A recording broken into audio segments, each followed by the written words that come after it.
People think their house is their biggest asset. They tell me, "Charlie, I own a $600,000 home. I'm building wealth."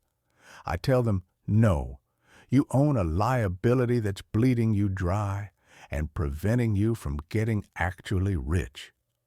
They get angry. They want me to validate their largest purchase.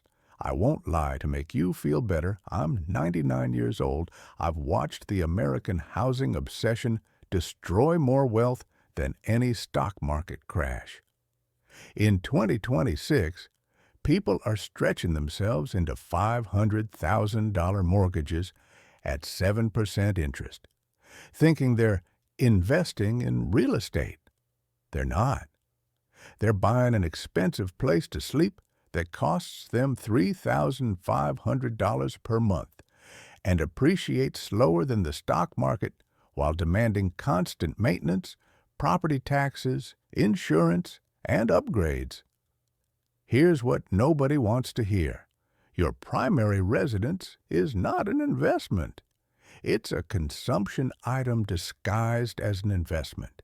It's a place you live that costs you money every single month. The fact that it might go up in value doesn't make it an investment any more than your car is an investment, because it holds some resale value. That is the most expensive lie in American personal finance. I'm going to show you 5 brutal truths about housing that will make you angry. These are not opinions. These are arithmetic. Hit the like button if you're ready to hear why your house is destroying your financial future. I only share this with people who can handle uncomfortable truth.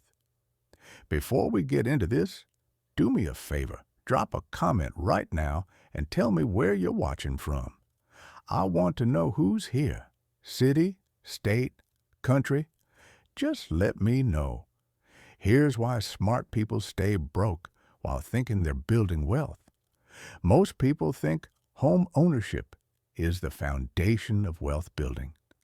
That is nonsense. Home ownership is actually the single biggest wealth destroyer for the middle class. But it is sold as the American dream because it benefits banks, real estate agents, and politicians, not you. The truth is this: every dollar you spend on your house is a dollar that can't compound for your future. Every year you spend making mortgage payments at 7% interest instead of investing at 10% returns is a year you fall further behind where you could be. You don't need to be smart to understand this. You just need to be not stupid enough to believe that debt is wealth and consumption is investing. If you are looking for me to validate your housing decisions, you will likely find yourself disappointed and still broke at 70. I'll show you 5 brutal truths about housing that separate people who retire wealthy from people who die house rich and cash poor. Truths that anyone can understand, but most won't accept, because accepting them means admitting their biggest purchase was a mistake. The first truth is the hardest because it attacks the foundation of the American dream. Let's start. Truth number 1. Your mortgage isn't building equity. It's paying the bank to get rich. Let me tell you about a man named Thomas Brennan, attorney in Seattle, making $215,000 per year in 2019. He came to me at a Berkshire event. I was there with Warren, and said, "Mr. Munger, I just bought my first house, $650,000. I'm finally building equity instead of throwing money away on rent." I said, "Show me your mortgage." He pulls out his phone. $650,000 purchase price. Put down 10%. That's $65,000. Borrowed $585,000 at 6.8% interest for 30 years. Monthly payment, $3,822 principal and interest, plus $680 property tax, plus $195 insurance, plus $100 to $20 HOA. Total, $4,817 per month. I said, "Look at your first month's payment breakdown." He looks. $3,822 total payment. $3,315 went to interest. $507 went to principal. I said, "You just paid the bank $3,315 and bought $507 of your house. That's not building equity. That's renting money from the bank at $3,315 per month." He said, "But it's an investment. Houses appreciate." I said, "Let me show you the arithmetic of your investment."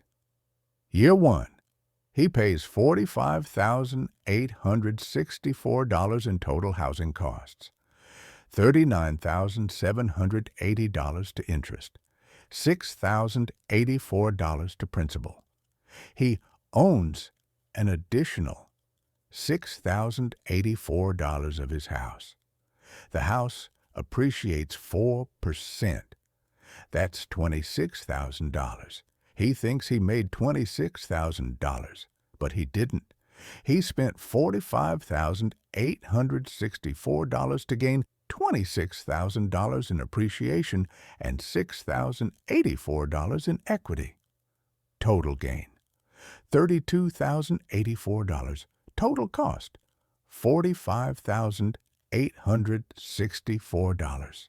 He lost $13,780 in year 1. "But wait," he said, "I get a tax deduction on the mortgage interest." I said, "You're in the 32% tax bracket. You deduct $39,780 in interest. That saves you $12,730 in taxes. So you lost $13,780, but saved $12,730 in taxes. You're still down $1,050 in year 1, and that's if the house appreciates 4%. In 2023, Seattle home prices were flat. If appreciation is 2%, you lost $14,000 in year 1 after tax savings. Here's the problem. Thomas thought his mortgage was building wealth, but for the first 10 years of a 30-year mortgage at 6.8%, roughly 85% of every payment goes to interest. He's paying $3,822 per month, and only $507 is actually buying his house. The rest is rent paid to the bank. Here's the second problem. Thomas compared his $4,817 monthly housing cost to his previous rent of $2,400 per month and thought, "I'm only paying $2,417 more to own instead of rent." But he forgot something. His $65,000 down payment. That $65,000 could have been invested. At 10% annual return, that $65,000 becomes $1,128,074 in 30 years. He gave up $1.1 million in investment returns to make a down payment on a house. The third problem, maintenance and upgrades. Thomas spent $8,500 in year 1 on immediate repairs, fence, HVAC, sea service, painting. Year 3, the roof needed replacing, $18,000. Year 7, water heater died, $2,400. Kitchen remodel because the original was dated, $45,000. Bathroom remodel, $22,000. New flooring, $12,000. Over 15 years, Thomas spent $127,000 on maintenance and upgrades. That's $8,467 per year on top of his $57,804 annual housing costs. Let me show you what this cost Thomas over 15 years from age 40 to 55. Total paid to mortgage, $687,060 amount. Paid to interest, $521,280 amount. Paid to principal, $165,780. Down payment, $65,000. Maintenance and upgrades, $127,000. Total spent on housing, $879,060. The house is now worth $945,000. 4% annual appreciation. He owes $419,220. His equity, $525,780. He spent $879,060 to gain $525,780 in equity. He lost $353,280 over 15 years. But Charlie, you're saying, he has a place to live. He would have paid rent anyway. Correct. Let's compare. Thomas could have rented the equivalent house for $2,800 per month in 2019. With 3% annual rent increases, his average rent over 15 years would have been $3,348 per month, or $40,176 per year. Over 15 years, $602,640 spent on rent. But, and this is the part everyone misses, he would have kept his $65,000 down payment invested, and he would have invested the difference between his total housing cost and his rent every month. Year 1, $4,817 housing cost versus $2,800 rent equals $2,017. Per month saved equals $24,204 per year. Average over 15 years with rent increases, $1,650 per month saved equals $19,800 per year. $19,800 per year invested at 10% for 15 years. $695,226, $65,000 down payment invested at 10% for 15 years. $271,590. Total invested, $966,816. Thomas owns $525,780 in home equity. The renter has $966,816 in investments. Same 15 years, different choice. The renter has $441,036 more wealth. At 55, Thomas is house rich and cash poor. He has $525,780 locked in his house and $180,000 in retirement accounts. Total, $705,780. The renter has $966,816 in investments plus $400,000 in retirement accounts. Total, $1,366,816. Thomas will work until 67. The renter retired at 58. Thomas spent 15 years building equity. He ended up poorer than if he'd rented and invested the difference. Now, let me tell you about a woman named Helen Zhao. She worked at Microsoft in Seattle, same city as Thomas. Made $195,000 per year. Helen rented $2,600 per month. In 2019, she kept her $65,000 that would have been a down payment in index funds.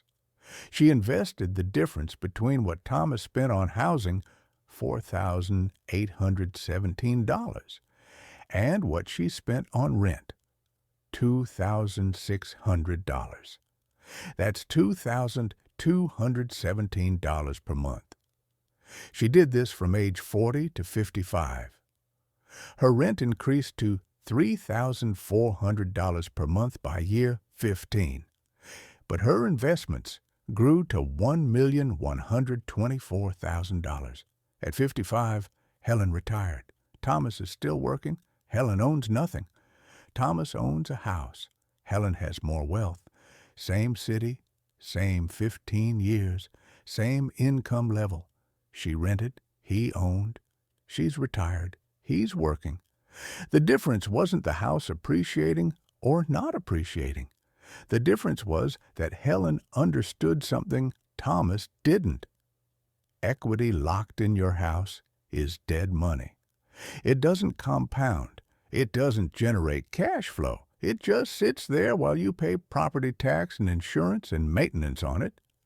Here is the arithmetic. If you buy a $650,000 house with $65,000 down at 6.8% interest, your total housing cost is approximately $4,817 per month, including taxes, insurance, and HOA. If you rent an equivalent property for $2,800 per month and invest the difference plus your down payment at 10% annual return, after 15 years, you have $966,816. The homeowner has $525,780 in equity. Same time period, different discipline. The principle is simple. Mortgage interest is not building wealth. It's paying rent to the bank with a small equity kicker. Every dollar you pay in interest is a dollar that can never compound for your future. You cannot compound zero. And when 85% of your payment is interest for the first decade, you're compounding almost nothing while thinking you're investing. But the mortgage interest isn't even the biggest cost of home ownership. The real wealth destroyer is what people do once they own the house. Truth number 2. Home. Equity is where money goes to die. Once people have equity in their house, they can't help themselves. They see it as trapped money that they need to put to work. So they borrow against it. They take out home equity lines of credit. They do cash-out refinances. They use their house like an ATM, and they destroy themselves. Let me tell you about a couple named Richard and Susan Patterson. Both worked in finance in Charlotte, North Carolina. Combined income of $285,000 per year in 2015. They bought a house in 2005 for $380,000. By 2015, it was worth $520,000. They owed $190,000 on their original mortgage. They had $330,000 in equity. They couldn't stop thinking about it. Richard said, "We have $330,000 just sitting in this house doing nothing. We should put it to work." They took out a home equity line of credit for $150,000 at 5.5% interest. They were going to invest it. Here's what they actually did with it. $45,000 on a kitchen remodel. It'll increase the home value. $28,000 on a backyard renovation with outdoor kitchen. For entertaining. $35,000 on new furniture and TVS. The kitchen remodel made the old furniture look dated. $22,000 on a boat. We've always wanted one. $20,000 to pay off credit cards and car loans, to consolidate debt at a lower rate. The remaining $0 was invested. They spent all $150,000 on consumption while calling it putting equity to work. Now they owed $190,000 on the first mortgage plus $150,000 on the HELOC. Total debt, $340,000.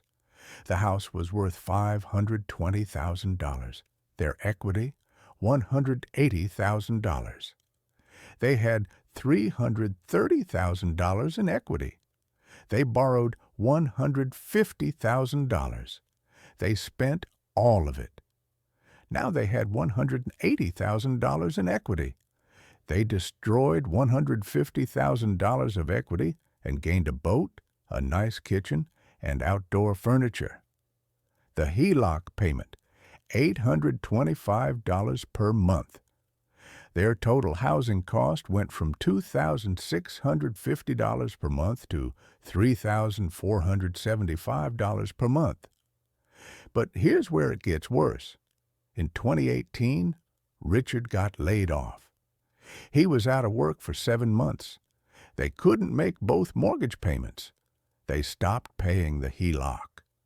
The bank started foreclosure proceedings on the second lien. They sold the house in 2019 for $535,000. After paying both mortgages, closing costs, and real estate commissions, they walked away with $47,000. They had owned the house for 14 years. They had $330,000 in equity in 2015. They ended with $47,000 in 2019.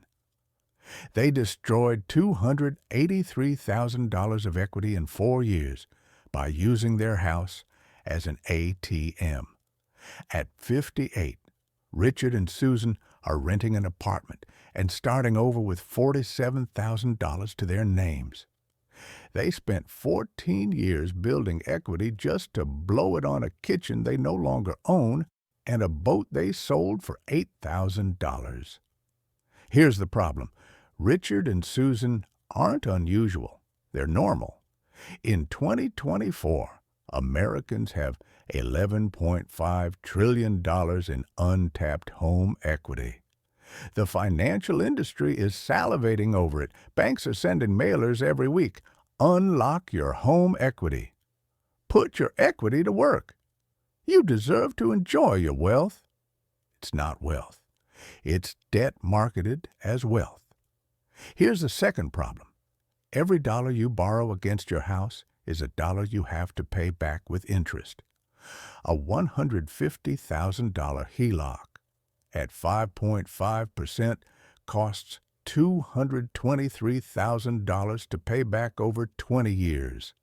You borrowed $150,000. You pay back $223,000. You lost $73,000 to interest alone.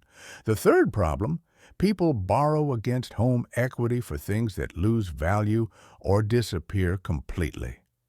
Kitchen remodels, vacations, cars, boats, furniture, credit card debt. None of these things appreciate. All of them depreciate or get consumed. You're taking debt secured by your house to buy things that lose value. That is financial insanity. Let me show you what Richard and Susan's equity could have become if they hadn't touched it. $330,000 in equity in 2015. If they had left it alone, the house would have appreciated to $670,000 by 2025. 4% annual growth. They would have owed $130,000 on the original mortgage. Equity, $540,000. Instead, they have $47,000 in a renting. They destroyed $493,000 in potential wealth by treating their house like an ATM. Now, let me tell you about a man named David Park. He owned a house in the same Charlotte neighborhood, bought in 2006 for $395,000. By 2015, it was worth $525,000. He owed $200,000. He had $325,000 in equity. He left it alone. People told him he was being stupid. You have $325,000 doing nothing. You should invest it. You should remodel. You should enjoy your wealth. He said, "It's not doing nothing. It's giving me a place to live with a fixed $1,850 monthly payment while I invest my actual income." He kept his 2006 kitchen. He kept his basic backyard. He drove a 2012 Camry. He invested $3,500 per month in index funds. By 2025, David's house was worth $665,000. He had paid off the mortgage. He owned it free and clear.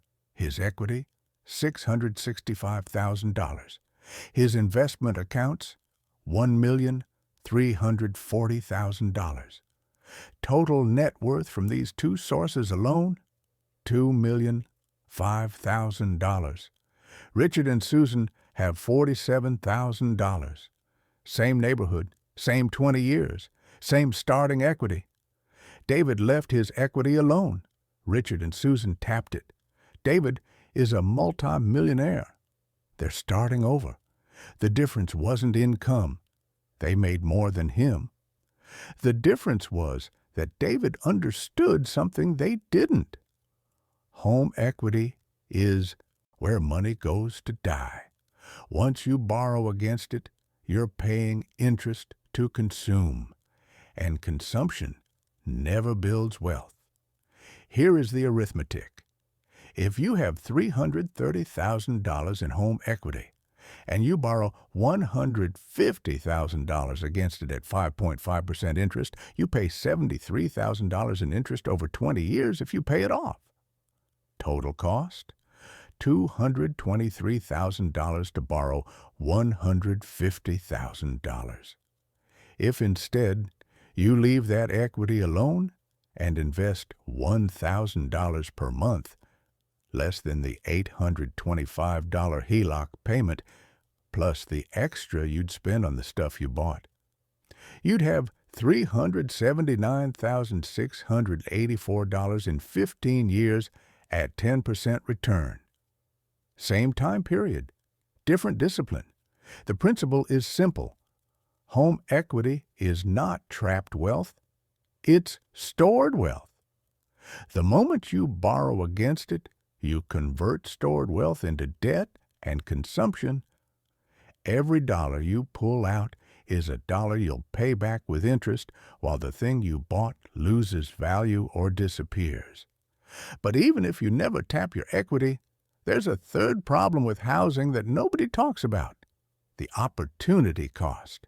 Truth number 3. Every dollar in your house is a dollar not compounding elsewhere.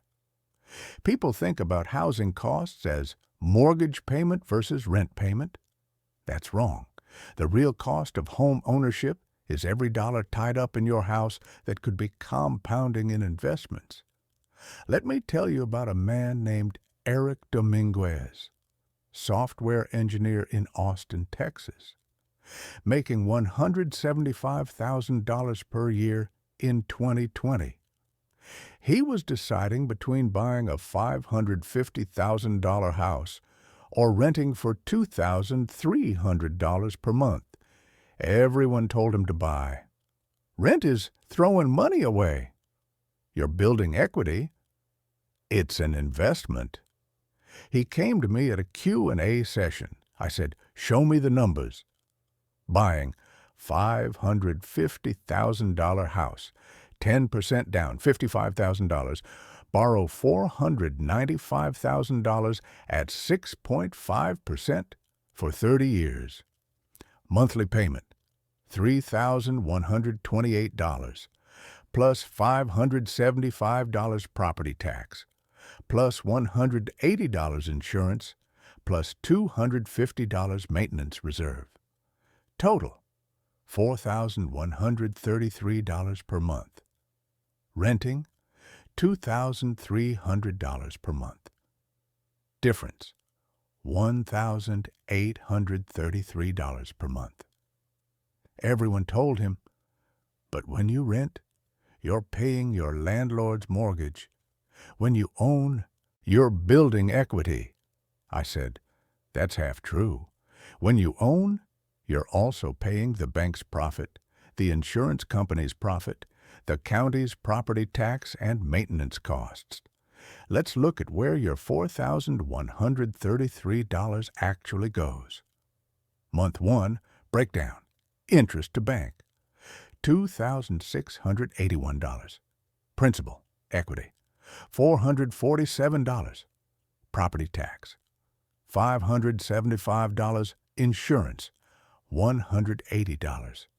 Maintenance reserve, $250. Out of $4,133 per month, only $447 is building equity. The other $3,686 is gone forever. The renter pays $2,300. It's gone forever. The difference in gone forever money, $1,386 per month. But Eric also has to come up with $55,000 down payment plus $8,000 in closing costs. That's $63,000 up front that the renter doesn't spend. I said, here's the real question. What happens to the money the renter doesn't spend? If Eric rents and invests the $63,000 down payment plus the $1,833 monthly difference at 10% annual return for 30 years, he has $4,456,037. If Eric buys in 30 years, he owns a house worth approximately $1,335,000, assuming 3% appreciation, which is conservative for Austin. He spent $1,487,880 on mortgage payments, $206,000 on property taxes, $64,800 on insurance, and $90,000 on maintenance. Total spent $1,848,680. He has a house worth $1,335,000. But wait, he also would have been investing something, right? He has a W-2 job. Let's say he invests $1,200 per month, less than the renter's $1,833 because the homeowner has less cash flow. Over 30 years at 10%, that's $2,714,483. Total wealth for homeowner, $1,335,000. House, plus $2,714,483. Investments equals $4,049,483.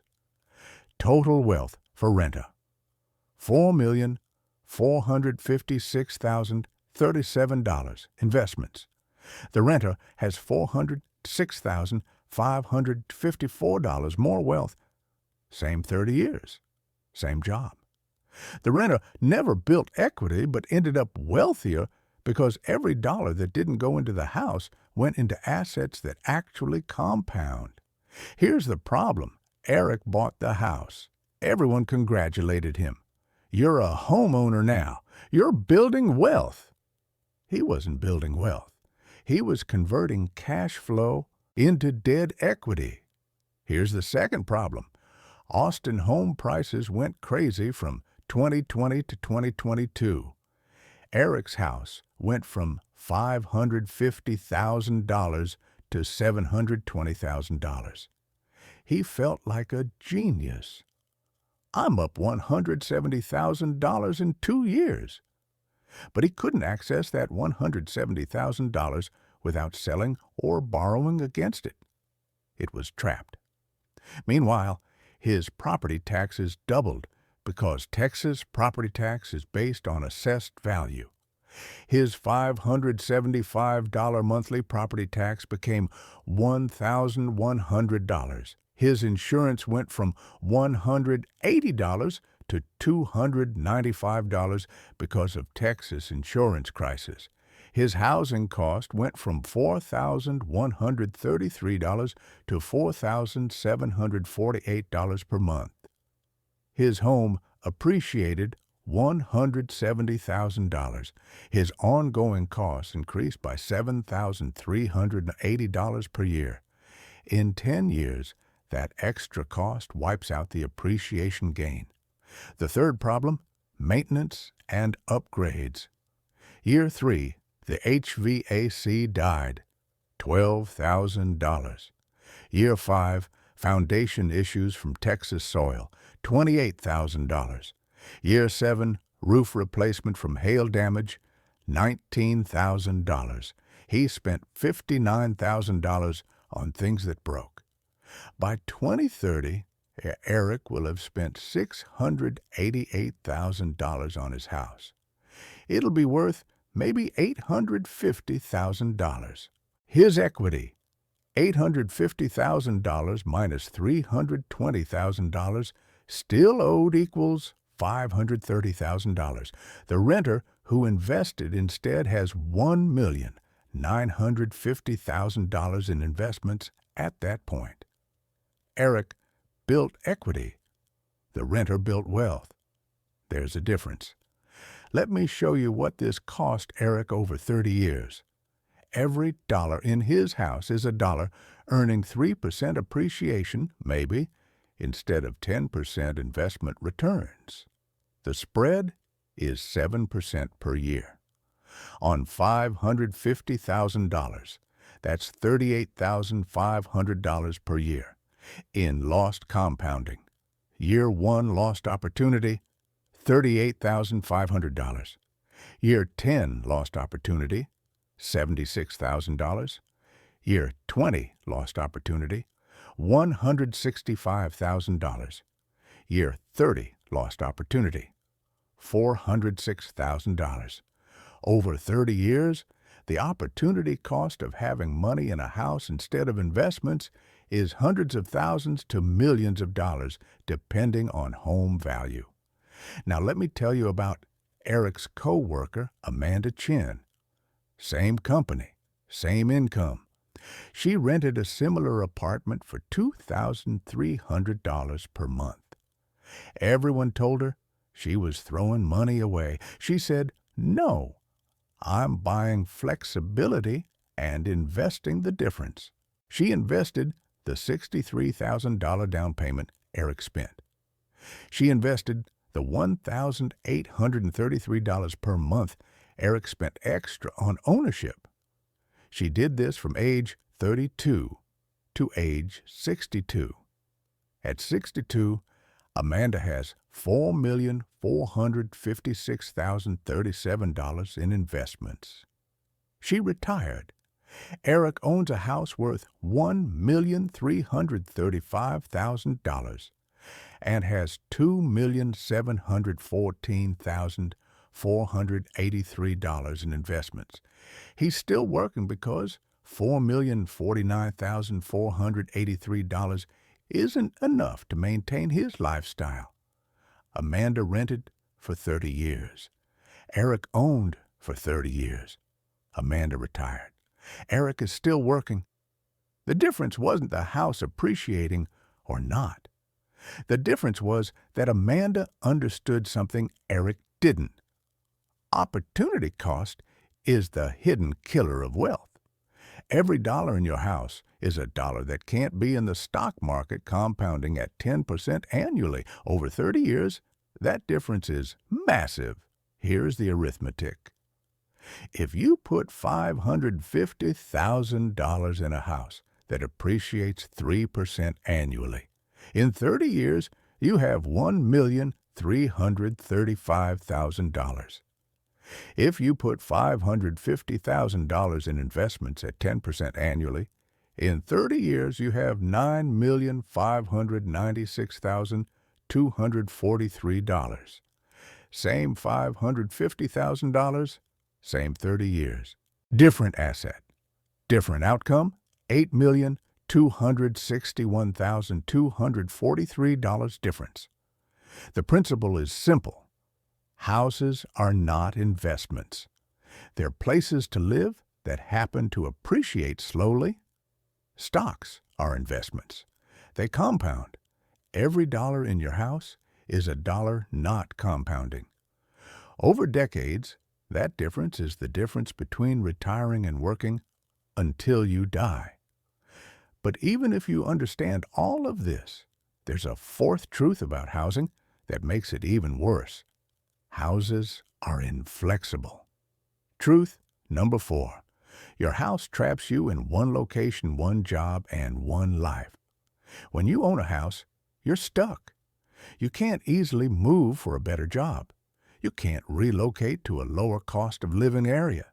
You can't downsize quickly when your circumstances change. Every major life decision has to be filtered through. But what about the house?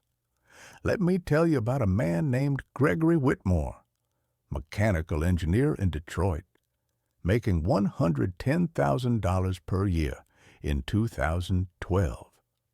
He bought a house in 2008 for $285,000 right before the crash. By 2012, it was worth $180,000. He owed $245,000. He was underwater by $65,000. He was trapped. In 2013, he got a job offer in Houston. $155,000 per year. A $45,000 raise. He couldn't take it. He couldn't sell his house without bringing $65,000 to closing, and he didn't have $65,000. He'd have to do a short sale, destroy his credit, or keep paying the Detroit mortgage while renting in Houston. He stayed in Detroit. He turned down $45,000 per year because he was trapped by his house. By 2018, his house recovered to $260,000. He still owed $220,000. He finally had enough equity to sell without loss. But now he was 6 years older. The Houston opportunity was gone, and he'd lost $270,000 in higher salary over those 6 years. His house trapped him in a lower-paying job for 6 years. That investment cost him $270,000 in lost income. Here's the problem. Gregory isn't unusual. In 2008 to 2012, millions of Americans were trapped in underwater houses. They couldn't move for better jobs. They couldn't relocate to cheaper areas. They couldn't downsize. Their house became a prison. Here's the second problem. Even when you're not underwater, selling a house costs 8 to 10% in transaction costs. Real estate commissions, closing costs, moving expenses. If your house is worth $500,000 and you sell, you lose $40,000 to $50,000 to transaction costs. That means you need your house to appreciate 8 to 10% just to break even on the costs of buying and selling. If you own for less than 5 years, you almost certainly lose money after transaction costs. The renter pays $0 in transaction costs. They give 30 days notice and move, no realtor, no closing costs, no months of uncertainty about whether the house will sell. They have total flexibility. The third problem, maintenance timing. Gregory's roof started leaking in 2016. He couldn't afford to replace it, $16,000. He patched it. When he finally sold in 2018, the buyer's inspector found the patches. They demanded $18,000 off the price, or a new roof. Gregory paid for the roof and sold for $242,000 instead of $260,000. If he'd been renting, a leaking roof would have been his landlord's problem. Cost to him, $0. Let me show you what home ownership flexibility cost Gregory over 10 years. He stayed in a lower-paying job for 6 years. $270,000 lost income. He spent $31,000 on repairs and maintenance he wouldn't have paid as a renter. He lost $18,000 on the forced roof replacement at sale. He paid $22,000 in transaction costs when he finally sold. Total cost of inflexibility, $341,000 over 10 years. At 48, Gregory finally moved to a better job market. He's 10 years behind where he should be in his career because his house trapped him in Detroit. Now let me tell you about Gregory's friend Marcus Washington, also an engineer in Detroit. Same age. Also had a house in 2008. Worth $270,000. Owed $235,000. In 2009, Marcus saw the writing on the wall. Detroit was dying. He did a short sale, took the credit hit, and moved to Houston. He rented a 2-bedroom apartment for $1,400 per month. He got a job at $118,000 per year, $8,000 more than Gregory was making in Detroit. Over the next 10 years, he got 3 promotions. By 2019, he was making $185,000. His credit recovered in 3 years. He could have bought a house in Houston, but didn't. He kept renting. He kept his flexibility. In 2017, he got a job offer in Austin, $210,000. He gave 30 days' notice on his apartment and moved. From 2009 to 2019, Marcus made $1,720,000 in total salary, average of $172,000 per year over 10 years. Gregory made $1,180,000, average of $118,000 per year because he was trapped in Detroit. Marcus made $540,000 more than Gregory over the same 10 years because he wasn't trapped by home ownership. At 48, Marcus has $890,000 in investments. Gregory has $320,000. Same starting point, same careers. Marcus rented and stayed flexible. Gregory owned and got trapped. Marcus has nearly 3 times the wealth. The difference wasn't the house, appreciating or not. The difference was that Marcus understood something Gregory didn't. Flexibility is valuable. Geographic arbitrage is valuable. Career mobility is valuable. Home ownership destroys all 3. Here is the arithmetic. If staying in a house costs you $45,000 per year in lost income for 6 years, that's $270,000 in direct loss. If that $270,000 had been invested at 10% for the remaining 4 years of the decade, it would have grown to $395,647. If you rent and maintain career flexibility, you can chase higher incomes, lower cost of living areas, and better opportunities. If you own, you're stuck unless you want to eat $50,000 in transaction costs every time you move. The principle is simple. Houses are anchors, not assets. They tie you to one location, one job market, and one life path. Renters have flexibility to optimize their income and living situation continuously. Homeowners have a house. But the fifth truth is the most brutal of all. The math doesn't work anymore. Truth number 5. At 7% mortgage rates, home ownership is financial suicide. In 2020 to 2021, mortgage rates were 3%. Buying a house made mathematical sense for some people. In 2026, rates are 7%. At 7%, home ownership is financial suicide for most people, and they're doing it anyway because you'll have to buy now before prices go up more. Let me show you the arithmetic.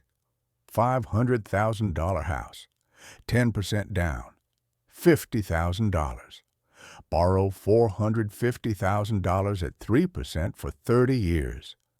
Monthly payment, $1,898. Same $500,000 house, 10% down, $50,000. Borrow $450,000 at 7% for 30 years. Monthly payment, $2,992. That's $1,094 more per month. $13,128 more per year. Over 30 years, that's $393,840 more paid to the bank. At 3%, total interest paid over 30 years, $233,139. At 7%, total interest paid over 30 years, $627,544. You pay $394,405 more in interest on the same house, same loan amount, just because rates doubled. But here's where it gets worse. At 3% rates, your monthly payment was low enough that you could still invest money. At 7% rates, your payment is so high that most people have nothing left to invest. Let me tell you about a woman named Jessica Park, marketing director in Denver, making $145,000 per year. In 2021, she almost bought a $520,000 house. Rates were 3.2%. Her payment would have been $2,900 per month all in. She waited. People told her she was stupid. Prices are going up. Rates are going up. Buy now. She said, I'm not convinced. By 2024, that same house cost $625,000. Rates were 7.1%. Her payment would be $4,950 per month, all in. She walked away. She kept renting for $2,100 per month. Here's what everyone missed. By waiting and not buying, Jessica saved herself from financial disaster. If she had bought in 2021 at $520,000 with 3.2% rates, her payment would be $2,900. She'd invest the difference between that and her $1,850 rent. $1,050 per month. If she bought in 2024 at $625,000 with 7.1% rates, her payment would be $4,950. After her $2,100 rent, she could invest $2,500 per month because she's not wasting $4,950 on housing. Over 30 years. Scenario 1, bought in 2021. House worth $1,263,000 in 2051, owns it free. Investments from $1,050 per month, $2,387,000. Total, $3,650,000. Scenario 2, rented forever, invested $2,500 per month. Investments worth $5,700,000 in 2051. No house, but $2,050,000 more wealth. By not buying, Jessica ended up $2,050,000 wealthier over 30 years. People told her she was missing out. She was actually saving herself from disaster. Here's the problem. In 2024 to 2026, people are buying $600,000 houses at 7% interest and thinking they're investing in real estate. They're not. They're locking themselves into $4,200 per month payments for 30 years, while their rent would have been $2,400. That's $1,800 per month that can't be invested. That's $21,600 per year. Over 30 years, that's $4,905,000 in lost investment returns. They bought a house worth $1.3 million in 30 years. They gave up $4.9 million in investments to get it. They lost $3.6 million by homeownership. Here's the second problem. At 7% rates, almost your entire payment is interest for the first 15 years. On a $450,000 loan at 7%, your first payment is $2,992. $2,625 goes to interest. $367 goes to principal. You're paying $2,992 per month and only buying $367 of your house. That's not building wealth. That's paying rent to the bank at $2,625 per month with a $367 equity kicker. The third problem, housing prices are at all-time highs relative to income. The median house price in America is $435,000. The median household income is $74,000. That's a price-to-income ratio of 5.9. Historically, a healthy ratio is 3.0 to 3.5. We're at 5.9. Houses are 70% more expensive relative to income than historical norms. What does that mean? It means houses need to come down 40% to reach historical norms, or incomes need to double. Neither is happening fast. Let me show you what buying at 7% rates costs you over 30 years. $500,000 house, $450,000 borrowed at 7%. Total paid to bank, $1,077,144. Amount to interest, $627,144. Amount to principal, $450,000. You paid $1,077,144 to buy a $450,000 asset. You paid 2.4 times the value of the loan in total payments.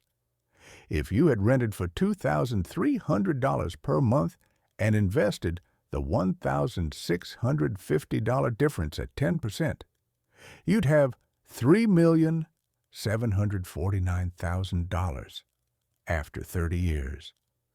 The house is worth maybe $1,450,000 after 30 years.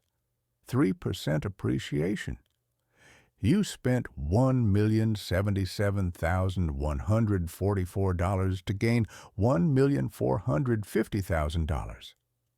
Net gain, $372,856. The renter spent $828,000 on rent, but has $3,749,000 in investments. Net gain, $2,905,000. $921,000. Same 30 years, different choice. The renter has $2,548,144 more wealth. At 7% mortgage rates, renting and investing beats home ownership by millions of dollars over 30 years.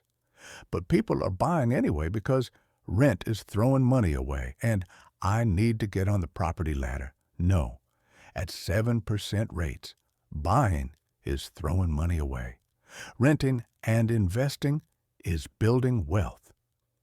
I learned these principles from Benjamin Graham. He taught Warren and me something that most people never understand. The crowd is usually wrong when it comes to major financial decisions. When everyone says you must do something, that's usually the time to be skeptical. In the 1950s and 60s, Graham watched people leverage themselves into houses they couldn't afford. He said, "The American dream of home ownership has been weaponized by banks to keep people in debt for 30 years. A mortgage is not wealth, it's obligation." He was right then. He's right now. Graham bought a small house in 1936 that he paid off in 8 years. Then he rented it out and moved to a rental in Manhattan. People thought he was crazy. He said, "I want my capital working in businesses, not trapped in walls." When he died in 1976, he was worth $3 million, equivalent to about $15 million today. Most of it was from investments. Very little was from his paid-off house. He understood what most people still don't. Houses are consumption dressed up as investment. Let me make this simple. Here are the 5 truths. Truth 1. Your mortgage isn't building equity. It's paying the bank to get rich. 85% of early payments are interest. You're renting money, not building wealth. Truth 2. Home equity is where money goes to die. The moment you borrow against it, you're converting stored wealth into debt and consumption. Truth 3. Every dollar in your house is a dollar not compounding elsewhere. Houses appreciate at 3%. Stocks compound at 10%. Over 30 years, that 7% difference is millions of dollars. Truth 4. Your house traps you. One location, one job market, one life path. Flexibility is valuable. Home ownership destroys it. Truth 5. At 7% mortgage rates, home ownership is financial suicide. You pay 2.4 times the loan value. You lock up wealth in dead equity. You give up millions in investment returns. These are not opinions. This is arithmetic. Here's your challenge. Run the numbers on your own situation. Compare what you spend on home ownership to what you'd spend renting plus investing the difference. Look at 30 years. Be honest about maintenance, property tax, insurance, opportunity cost. Do not listen to people who tell you rent is throwing money away. Interest is throwing money away. Property tax is throwing money away. Insurance is throwing money away. Maintenance is throwing money away. The only question is whether the equity you build and the appreciation you get is worth all that throwing away. In most cases today, it's not.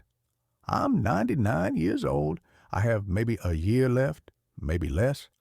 I'm telling you this because I don't want you to spend 30 years paying off a house only to realize you could have been wealthy instead of house rich and cash poor. The formula is right here. Rent. Invest the difference. Stay flexible. Let your money compound in assets that actually compound. Do that for 30 years, and you will retire wealthier than your home-owning peers who spent 30 years building equity.